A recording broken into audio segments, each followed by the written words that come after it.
Hi everyone, welcome back to another episode of Editing Basics.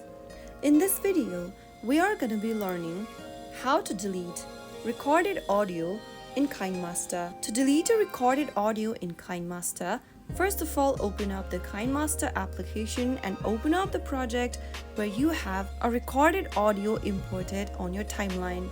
Right after you are in the timeline, if you want to delete your recorded audio, go ahead and tap on the audio track you want to delete.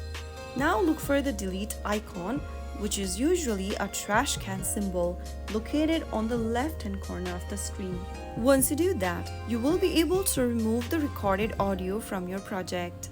Once you delete the audio, it will be removed immediately.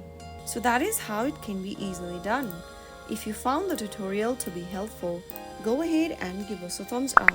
Don't forget to subscribe to our channel by hitting the subscribe button. Press the bell icon so that you'll never miss another upcoming upload from us.